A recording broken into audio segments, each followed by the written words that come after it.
เอาโอเคพี่น้องเอ้ยเฮากับพาเบาดอนมาบ่อนที่ซื้อข้าวของอ่ะเนาะสิซื้อหยังแหน่มื้อนี้ มันพันธุ เนาะ เพิ่นสิซื้อให้ยังดีใจบ่ ดีใจหลาย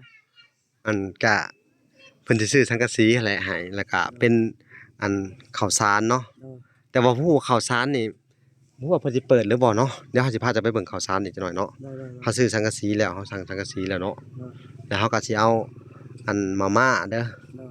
มาม่าแล้วก็เป็นอันมาม่าแล้วก็ปลากระป๋องอหยังนี่แหละเนาะเป็นไข่เป็นหยังนี่เนาะ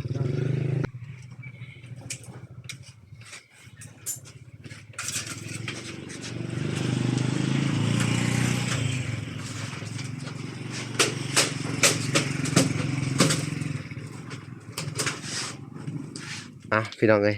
กระทั่งเบิดเพิ่นว่า274,000โอเคนี่อันนี้เนาะนะครับ274,000เนาะจับดูนี่100,000 200,000 300,000นี่มันทอนมาโอ้พี่น้องเอ้ยแล้วเราต้องไว้ข้างหน้าเขาสิซื้อมาม่าปลากระป๋องมาให้เพิ่นอีกพี่น้องเอ้ยเนาะแล้วก็คุเนาะส่งเสื้อนี่มีอยู่บ่ส่งฮะมีแต่ทอในโตนี่บ่ฉะนั้นเอาส่งใหม่เนาะส่งใหม่ไว้ใส่ไปหาอันน่ะไปนุ่งไปลิ้นบุญลิ้นนั่นนี่เนาะ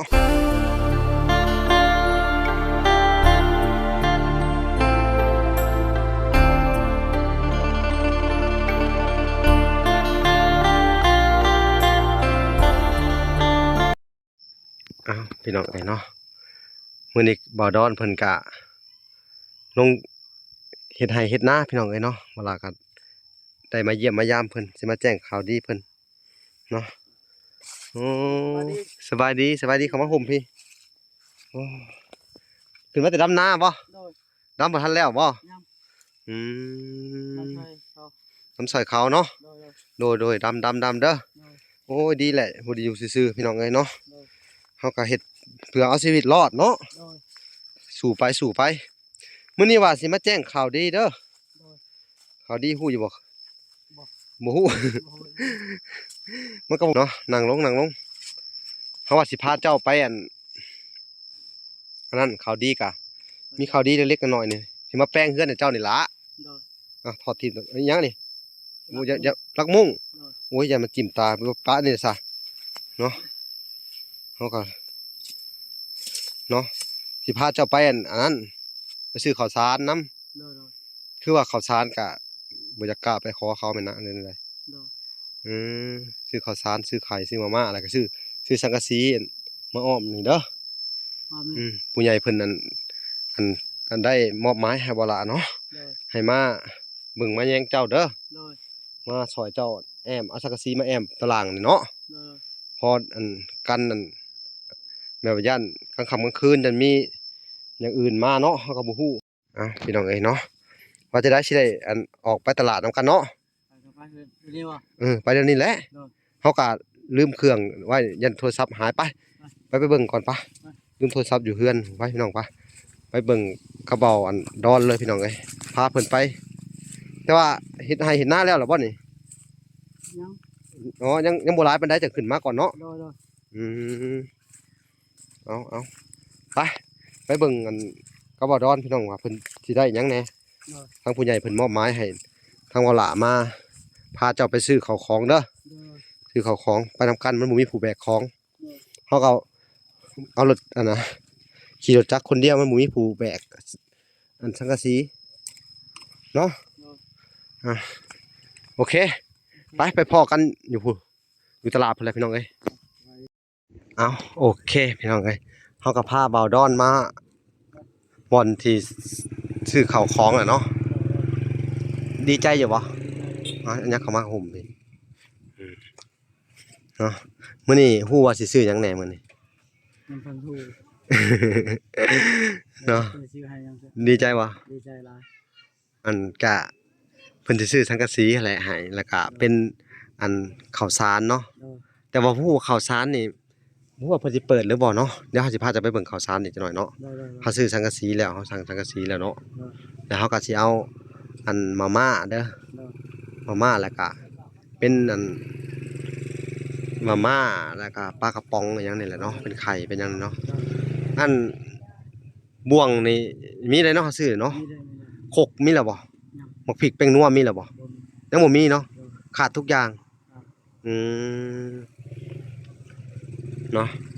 เอาพี่น้องเอ้ยบ่ล่ะก็สิได้ไปซื้อสังกะสีก่อนนั่นมันเฮาสิใช้อยู่จักแผ่นเฮากะว่าเอาประมาณ6ฟุตเอาประมาณนั้น6แผ่นเนาะ7แผ่นก็ได้ซื้อเผื่อไว้เนาะอืมเผื่อไว้7แผ่นเนาะไปเฮาไปทำเหมือนสังกะสีก่อนไปทางนี้พี่น้องเอ้ยพี่น้องถ้าจะพาไปดูเบิ่งสังกะสีก่อนพี่น้องเอ้ย7แผ่น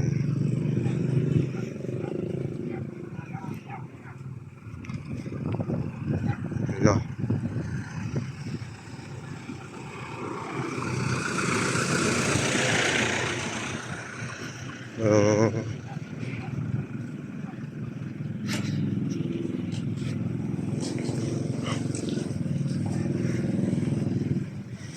นี่ถามมึงไปถามเจ้าของเขาไป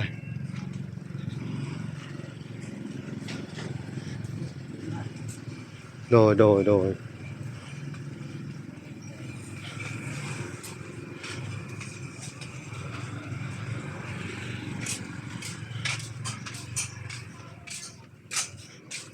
สังกะสีมาจับ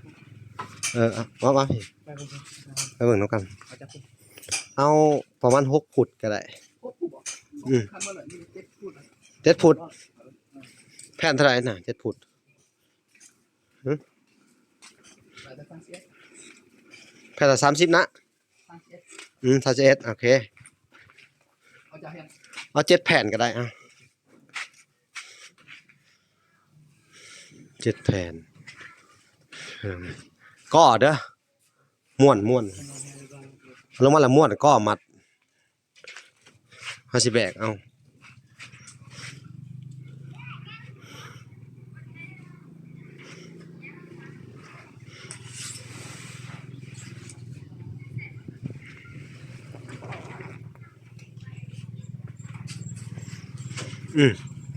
อาไว้นี่ นี่เจ้านี่มัดแน่นๆเด้อ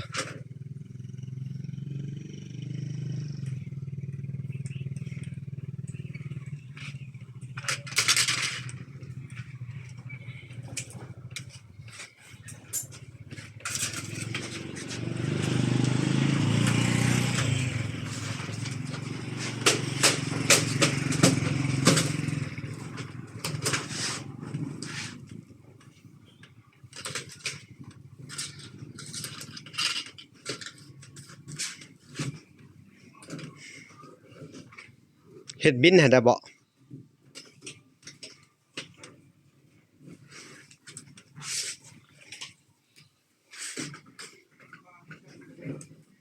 ีบินอยู่บ่เปล่า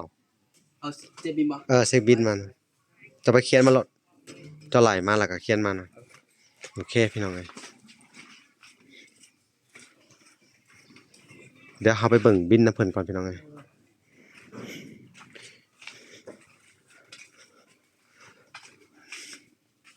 เมืองเพิ่นมีบ่โขกสากมาเบิ่งดูซะบ่ดอนมาเบิ่งน้ำเพิ่นดูถ้าเพิ่นมีโขกก็เอาน้ำเพิ่นเลยก็ได้เดี๋ยวอันน่ะเดี๋ยวเฮาสิซื้อหลายอย่างกูเดี๋ยวให้เจ้ามาแล้วก็มาจดรวมกันเลยก็ได้เฮามีหน้าโขกกับสากแล้วก็ขู่น้ำแหน่ขู่หมักพริกแป้งนัวอย่างนั้นชื่อนั่นเอาจะเขียนบินลงหั่นแหละเอาพี่น้องเอ้ย ตัวอะไร เอาโขกกับแหน่โขกกับสากมีบ่ ต้นแก้วพวกต้นแก้ว นี่โขกเอาขู่กับสากมีบ่โขก ตัวนะ บ่มีเนาะอันเด้นี่ โอ้เออนั่นแหละนี่เอาตัวนี้นี่ เอาตัวน้อยตัวใหญ่ นี่ตัวน้อยนี่ ตัวน้อยเนาะ บ่นี่ตัวนี้นี่ ตัวนี้ เออเนี่ยสากน้ำเอามา สามมี โอเคจดลงไปซะอันน่ะเจ้าขู่เอาไปเจ้าหมักขู่ตัวใดนี่ขู่นี่ ถูกป่ะ เอาไว้ เอา เออ มันตาม อ่า มีตัวนี้ว่านี่ เอาตัวนั้นแหละสีดำก็ได้ขู่หนึ่งเขาได้สิได้สากละบัดนี้บ่ดอน ตัวนี้เป็นป่ะ บ่ตัวใหญ่เลย เอาตัวใหญ่เนาะ นี่แบบนี้ มีกองมี พี่น้องเอ้ยสิซื้อให้ครบเลยเด้ออันนี้ก็เป็นงบของทางแม่ตู้ USA เด้อมาแรกอันสิให้เจ้าขอบบุญขอบคุณเพิ่นเด้อแล้วสิไปส่งเจ้าแล้วก็อันช่วยให้ช่วยเจ้าเฮ็ดเด้ออือฮึ ตัวใหญ่มาเลย ตัวใหญ่เบิดไหวจังได๋ซะ ตัวใหญ่มันมี มันก็สิได้แต่โคกกับสากแหละ ครับผมทำมีแต่ตัวนี้ เจ้าไปเอาหมักพริกมาซ้ำน่ะหมักพริก มาเปเอาเท่าไหร่ หมักพริกอัน10,000แป้งนัวเอาถุงหนึ่งถุงละเจ้ามาโลดหลายๆใช่เอาเป็นมาเปเอา10,000 เออ เป็นนัวตรงนึง เออ เป็นนัวตรงมีบวมบ่ อันนี้ภาษาจีนบ่ เป็นปลาข้างล่างบ่เป็น แล้วเขาจะอ่านเป็นละบัดนี้มาบ่เป็นหยังดอกคนสิแถมใส่นั่นนี่เอาเองโอ้ภาษาจีนพี่น้องเอ้ยอ่า ตัวนี้เอาอันนึงนะบ่ เอาอันหนึงเอาอืมอืมเอาเอามาเขาสิเขียนให้เจ้าเป็นภาษาลาวก็ได้มีแต่เจ้าเขียนตัวเลขอันราคาลงไปโอเค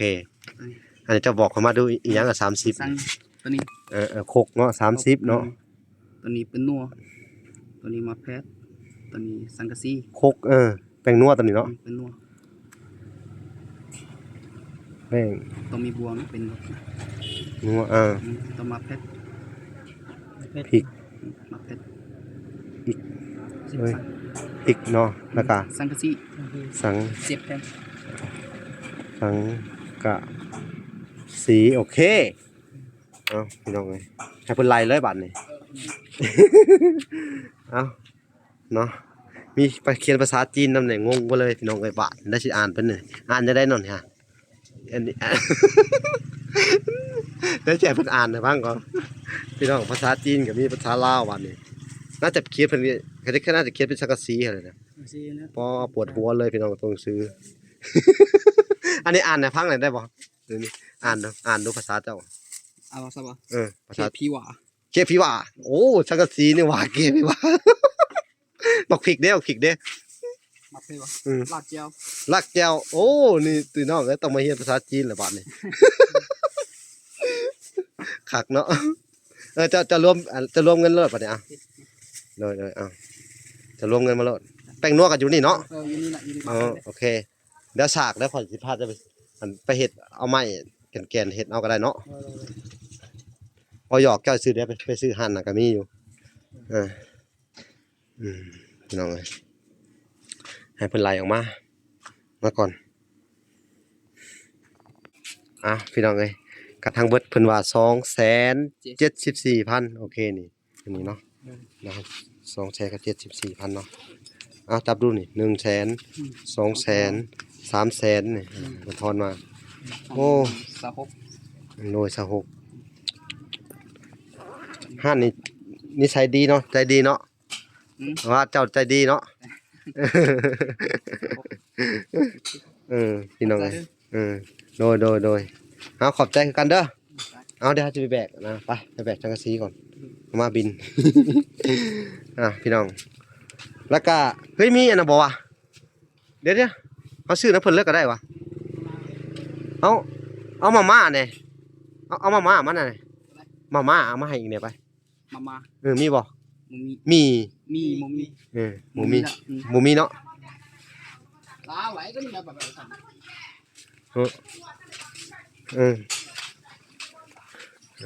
เป็นอะไรมีอยู่บ่ เพิ่นบ่มีพี่น้องเอ้ยบ่มีเนาะ เอาแบ่งเอา เอาลายกับลายแดงเอาลายนะครับ แบก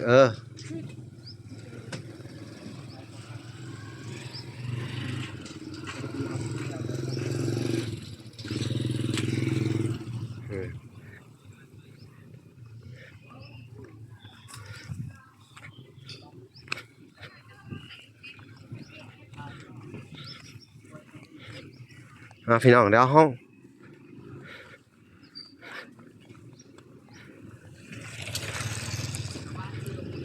สิไปซื้อสากก่อน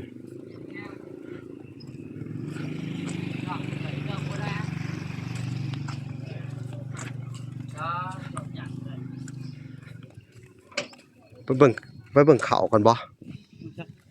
ไปพี่ เอาไว้เลยบ่ เดี๋ยว50ไปหาบ่อนผากไปเพิ่นไปนี่มาผากกับเพิ่นไว้นี่เอาป้าไว้ในรถนี่ก็ได้เอาแล้วย่างไปเอาเขาก่อนห้อยไว้ในรถฮะ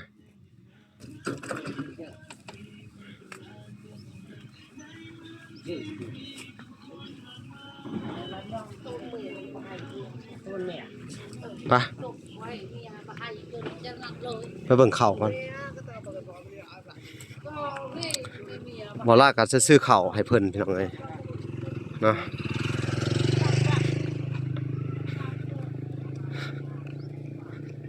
บ่ฮู้ว่าเพิ่นเปิดโรงสีหรือบ่เนาะมันมีแป้งนัวแหละก็ต้องมีเกลือเนาะลืมซื้อเกลือแหมหวานนี่บ่ฮู้ว่าเพิ่นอยู่หรือบ่พี่น้องเอ้ย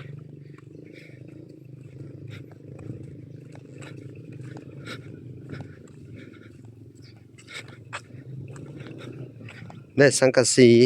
แป้งนัวเกลือแล้วเอามาม่าเนาะแก๊สหนึ่งแล้วก็ปลากระป๋องเนาะ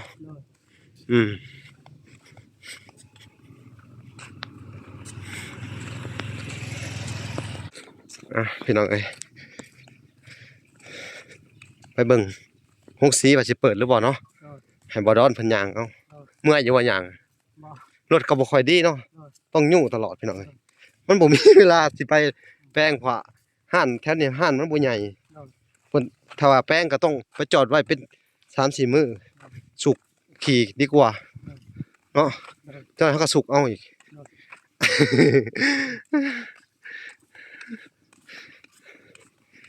สุกกลางตลาดเลยพี่น้องเอ้ย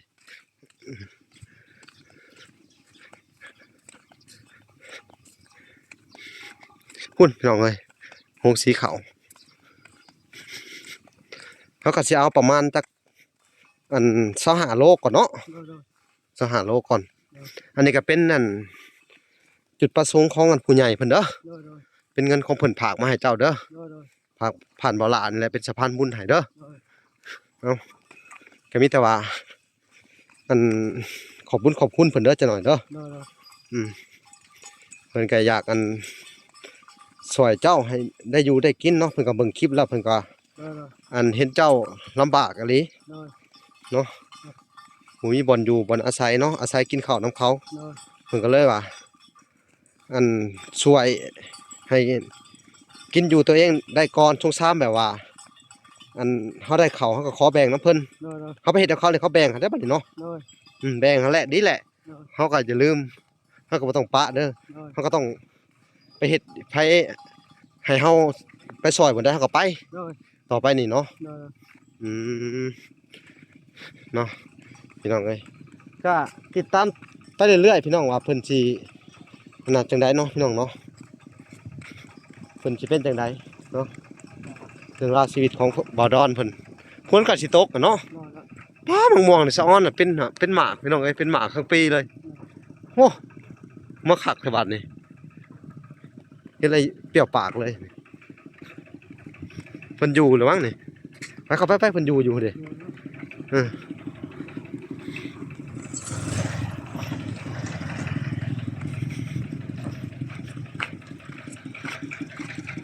เขาไม่รถขายรถเพิ่นอยู่ในน่ะ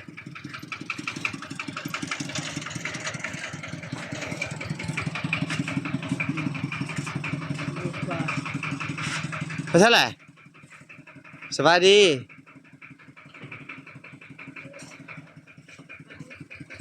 อันน่ะซื้อข้าวแหน่แม่น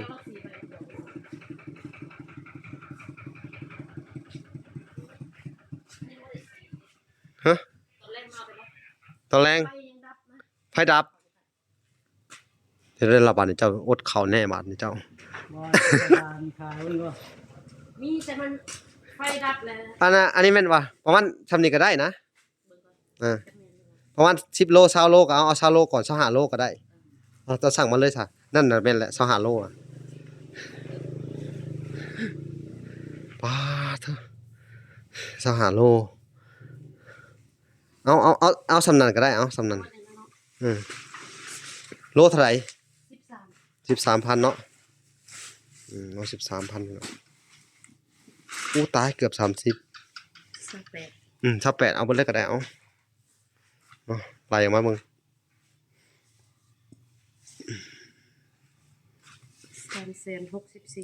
364,000นี่พี่น้องเอ้ยมันมีบินอยู่แล้วเฮาเขียนใส่บินให้ก็ได้ว่าเอานี่จับดู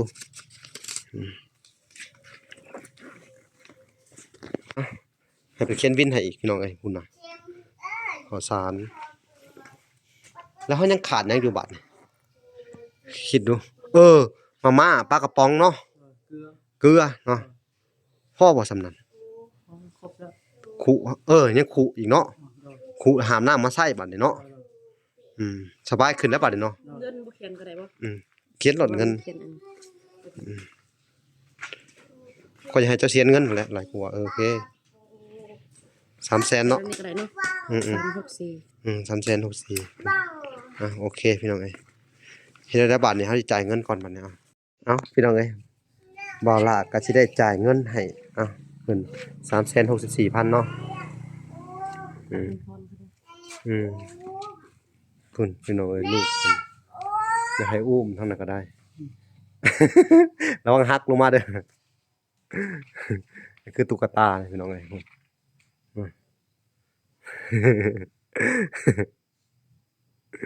เบิ่งสภาพจะสิได้แบกไปได้บ่ดอนน่ะเอาแบกขึ้นใส่บ่าเลยได้บ่ย่อลองย่อเบิ่งดูไปหารถจักรเฮามาโอ้อุ๊บนังไกลเติบ เอาพี่น้องเอ้ยเนาะไปย่างก่อนรถถามเงินแป๊บนึงโยนี่พี่น้องเอ้ยเงินทอนเนาะ364,000เขียนวินไว้แล้วล่ะพี่น้องเอ้ย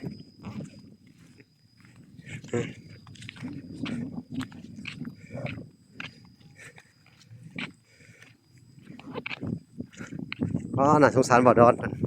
รถจักรกระติดบ่ได้พี่น้องเอ้ยต้องยู่อีกจักหน่อยนี่เฮายังบ่มีเวลาไปอยู่พี่น้องเอ้ยไปเข้าไปเช็คในร้านบอกบ่มีรถใช้รถจักรมันใช้การก็ยากแน่พี่น้องเอ้ยมันตายบ่ได้เด้อไปหารถจักรแป๊บนึงไปวางคั่นน่ะเถอะนักบ่ธรรมดาธรรมดาเพิ่นว่าพี่น้องเอ้ยเนาะ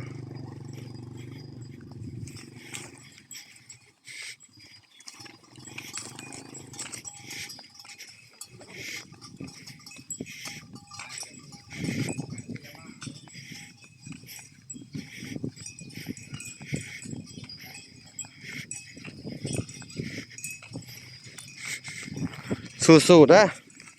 บ่ดอนสิฮอดแล้วล่ะนี่พี่น้องอยู่ใกล้ๆนึง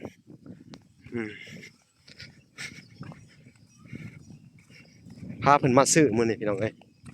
เนาะมันบ่มีคนแบกสังกะสีถ้าทอแต่ข้าวเอาไปได้อยู่พี่น้องเอ้ยแต่เฮาต้องไว้ข้างหน้าเฮาสิซื้อมาม่าปลากระป๋องมาให้เพิ่นอีกพี่น้องเอ้ยเนาะแล้วก็คุเนาะส่งเสื้อนี่มีอยู่บ่ส่งฮะมีแต่ทอในโตนี่บ่ฉะนั้นเอาส่งใหม่เนาะส่งใหม่ไว้ใส่ไปหาอันน่ะ ไปนุ่งไปลิ้นบุญลิ้นนั่นนี่เนาะไปลิ้นแฉลิ้นสาวก็ว่ากันไปพี่น้องเอ้ย มีผู้สาวอยู่บ่นี่ฮะ ก็บ่ได้นี่เนาะ เขาบ่มักเนาะ เนาะ เออ ต้องคือต้องไปทางได้ เออ กระเทิงนี่นะ อืมมักส่งไปได้ไปเลือกเอาเด้อ ต้องกระเทิงก็ได้ทั้ง ค่าครึ่งเลยเนาะอันนี้ก็คือจุดประสงค์ของผู้ใหญ่หั่นแหละพี่น้องเอ้ยถ้าเจ้าบ่มีหยังก็บอกมาเด้อเจ้าได้หยังเจ้าเอาเลือกเอาโลดไปพาเจ้ามาเลือกเอาตามใจเลยประมาณนี้เลย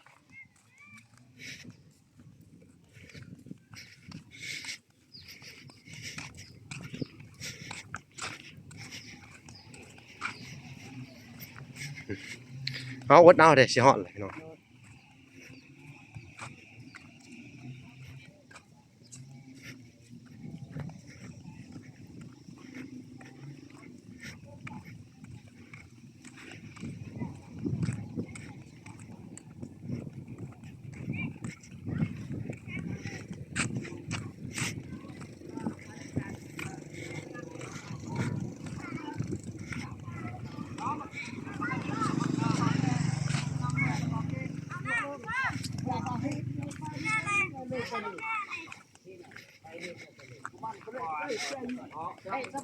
เอาใส่รถฮะ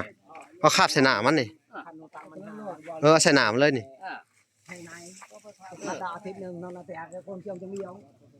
นั่นแหละ อันนี้แล้วดูมันยอกยี่แกให้แปะ ลงไปใส่หน้า คืออันนี้ เสยแบบกระสือบนพายย่างกบ นั่นแหละเดี๋ยวเขาไปเอามาม่าก่อนปะไป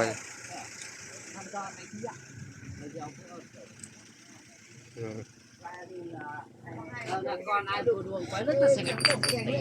สย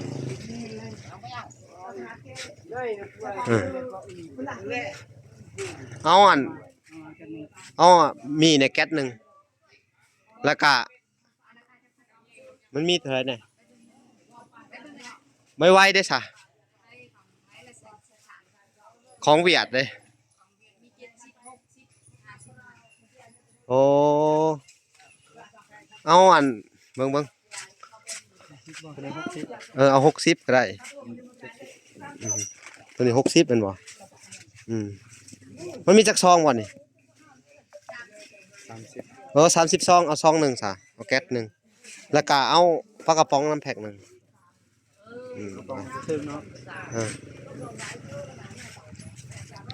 ปลากระป๋องแล้วก็เอาสากน้ำเด้อเอาสากตำบักพริกค่ะ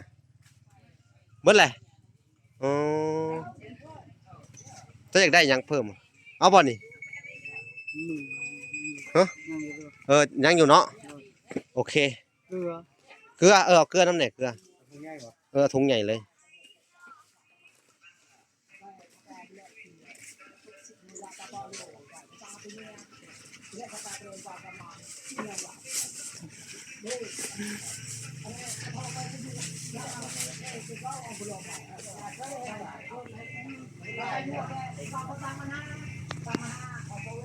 ได้เอา2 ถุงก่อนพี่น้องเกลือโอ้มันใหญ่อย่างนี้เอา2 ถุงใส่ถุงมาเลยเจ้าเขียนบินมาก็ได้เอา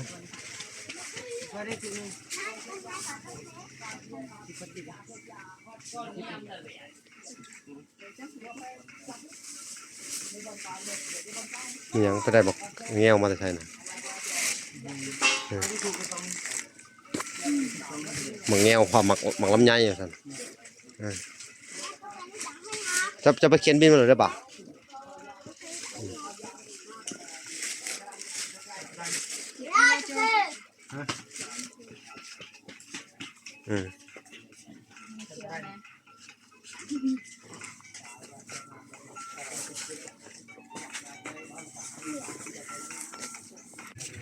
เอาพี่น้องเลย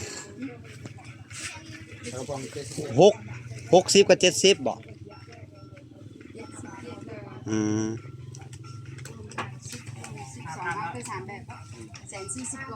149พี่น้องเลย149,000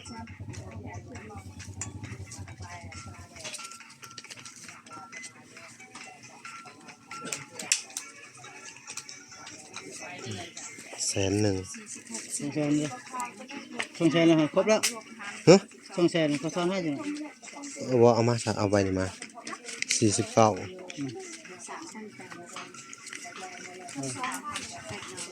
อันนี้เอาไป20,000149,000พี่น้องเอ้ยนี่เก็บวินไว้ก่อนเดี๋ยวจะไปรวมทีเดียวคือเอานักเติบเลยไปเอาสากวะเลยไปเอาสากเนาะจะไปหั่นผูกก็ได้ว่าหิวไปน้ำอย่ามันเสียเจ้าหอยว่าได้เขาหลดหนึ่งก็ได้หอนไว้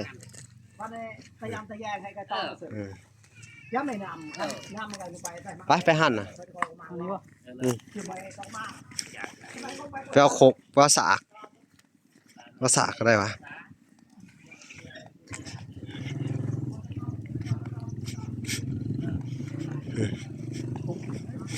โคกเขาได้แล้วเขาเหลือแต่สากมา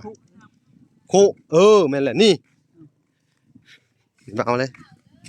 โดยเด็ดเบอร์นะฮะเบอร์นั่นแหละเท่าไรนะเบอร์นะฮะเอาเบอร์ใหญ่นี่แหละคนใหญ่ก็ต้องใส่คู่ใหญ่หาเนาะเอาสากมาอันหนึ่งฮะ ได้แล้วครบได้แล้ว สากแล้วก็หมออันน้อยๆนี่หมอลวกมาม่านี่เนาะเอาดิเนาะเอานี่นี่เนาะนี่น้องเอ้ยว้าวใช้สากผู้นี้กับเล่าแหละเอามาพี่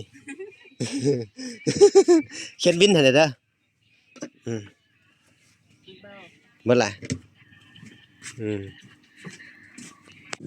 เอาไปแต่ได้ของรู้สึกนี่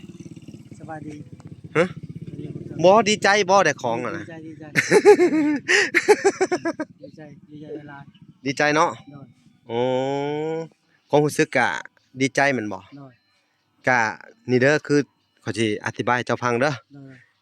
ข้าวของที่ซื้อให้เนี่ยคือเป็นปัจจัยจากทางแม่ตู้ USA เด้อเพิ่นฝากมาให้เพื่ออันสงสารเอ็นดูเมตตาเจ้าเด้อเพื่ออยากให้เจ้ามีชีวิตที่ว่าดีขึ้นเนาะตัวคนเดียวแม่นบ่มุ้ยพี่มีน้องเนาะก็น่ะเหตุนั้นแหละที่เจ้าอยู่ตัวคนเดียวก็สิได้ซื้อข้าวของเหล่านี้แนวจำเป็นให้เจ้าเด้อเนาะคือเสื้อผ้าเฮานี่มีแล้วบ่ทันมีก็เอาไปเลยเนาะโอเคไปเลือกเสื้อผ้าเลยก็ได้บ่อันนั้นนี่ก็ได้เอาจะไปเบิ่งเจ้ามักตัวใดเลยถ้าบ่มักหั่นนี่ก็ไปหั่นนั่นลองเบิ่งก่อนฮะ118,000เอาให้เราเบิ่งส่งเสื้ออีกก่อนนี่พี่น้อง118,000ซำนี่โหอันนี้เท่าไหร่นี่ราคานี่สาก55ม55เนาะโอ้118,000เอาขายาวเด้อมีบ่นี่มึงดูเลขขายาวจะยังกับตัวยังหลงเด้ไอ้ดอนตัวนั้นก็งามเด้นี่ฮะเด้ฮะสีชมพูใส่ให้เบิ่งดู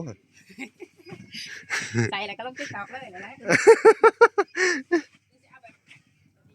ไอ้ดอนเปลี่ยนไปแล้วไปใส่สูทน่ะพี่น้องเอ้ยหยอกเพิ่นโอ้ซื้อเสื้อให้ใหม่อีกพี่น้องเอ้ยของแท้เลยทีนี้เนาะมักบ่แหละ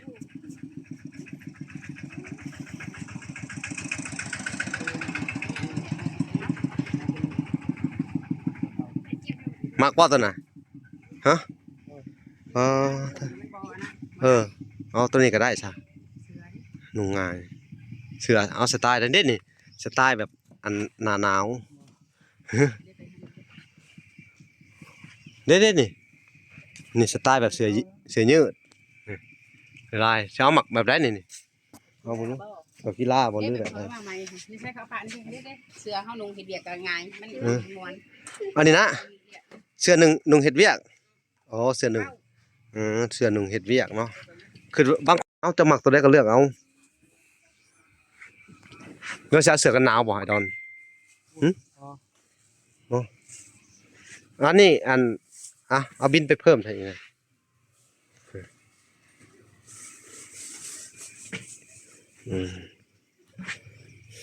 พอนอกบัดนี้เนาะมันนักเลยพอไปเฮ็ดกระต๊อบได้บัดนี้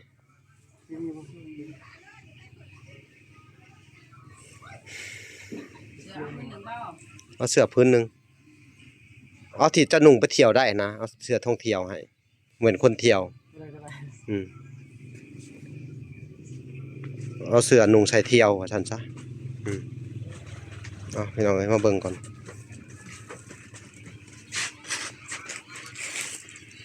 เท่าไรล่ะเจ๊บาทนี่ มันเป็นใช้ช่องยาน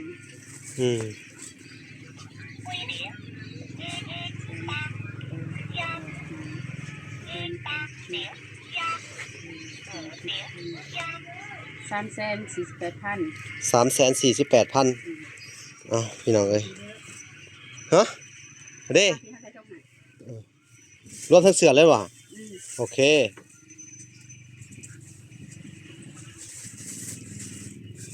300,000นี่ตับไปดู300,000นี่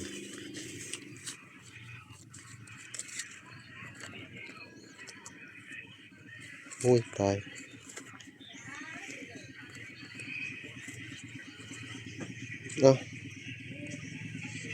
หายไป400,000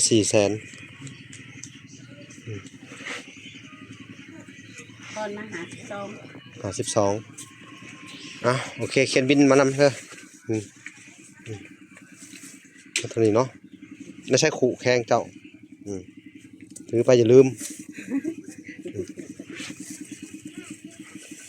อันนี้สุดเห็ดเวียกเนาะจะถอดออกไปบ่ต้องให้จะบ่ต้องไปเห็ดเวียกให้สุดเห็ดเวียกบ่มีเมื่อยอยู่บัดนี้ได้สูตรเฮ็ดเวียกแล้วได้สุดเห็ดเวียกเลยเห็นไหมอันนี้สุดพาเที่ยวตัวนี้ขอบใจได้ไหมค่ะไปก่อนนี่พี่น้องได้หลายอย่างมุ้ยถุงใหญ่บ่ใส่นี่อันเด็กจะได้พายใส่ข้อตรงแต่งไปหน่อย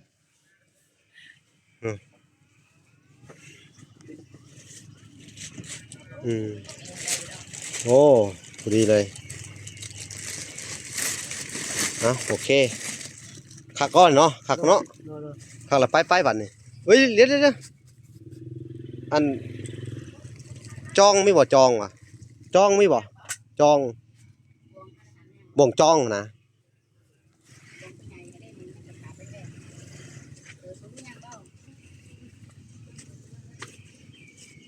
ตัวนี้แล้วนี่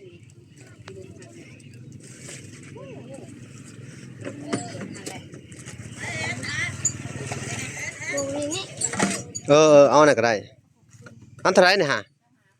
25,000พี่น้องเลย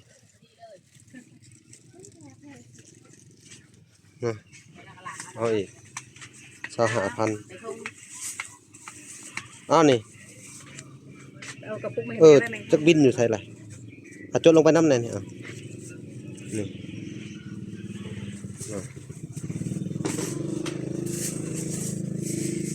มา25,000พี่น้องเอ้ยเงินทอนแล้วเนี่ย25,000แก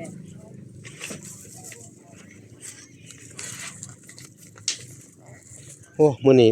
เบิดหลายพี่น้องเอ้ยเบิดหลายพอสมควรอยู่พี่น้องเอ้ย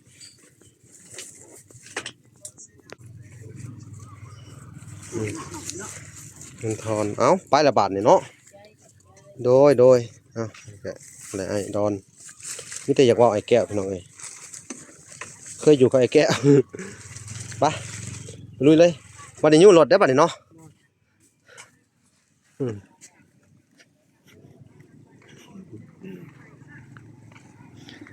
พี่น้องเอ้ยเสียเพิ่นยูรถก่อนโอเคพี่น้องเอ้ยพี่น้องเอ้ยทางบ่อดอนเพิ่นก็ได้เก็บข้าวของที่บ่ลาซื้อไว้หลายอย่างเนาะต่อไปนี้ก็ใช้เจ้าขอบคุณนั่นทั้งแม่ตู้เด้อ เนาะ ขอบคุณทางแม่ตู่ที่สนับสนุนที่ ช่วยเหลือ ช่วยเหลือ โดย ให้เพิ่นมีอายุมันคนยืน โดย ให้มีสุขภาพแข็งแรง โดย สบาย โดยสุขภาพแข็งแรงความเจ็บอย่าได้ความไข้อย่ามีเด้อสิ โด เนาะ ยขอบคุณที่ให้ได้ต้องใครจะให้มีเด้อตอนนี้สบาย โดย มีคนยืน โดยแนมกล้องโดย ให้ร่ำให้รวย โดย ช่วยเหลือกันบางอย่าง ลูกหลาน ร้าน โดยให้อยู่ดีมีแห้งอายุมันคนยืนหั่นแหละเนาะ โดย เอ้าบ่ดอนก็อันยังเว้าบ่ค่อยเป็นอยู่พี่น้องเอ้ยเนาะทั้งว่าลาก็สิคอยบอกคอยอันอบรมเพิ่นเอาเนาะเอาโอเคเนาะเฮาสิได้เดินทางก่อนเนาะได้หลายอย่างอยู่พี่น้องเอ้ยสังกะสีตามที่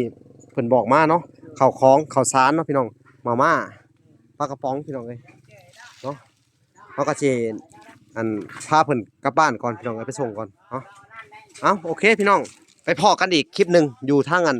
บ้านบ่าวดอนเลยพี่น้องเอ้ยโอเคฮะจะไปแล้วเนาะโอเคพี่น้องคลิปนี้ก็สิได้จบก่อนแต่เพียงเท่านี้เนาะพ้อกันอยู่เฮือนเพิ่นบ่ล่ะสิได้พาเพิ่นแป้งตรงนี้เนาะพาเพิ่นแป้งบ่อยู่บ่อาศัยก่อนพี่น้องโอเคพอกันใหม่คลิปหน้าบ๊ายบาย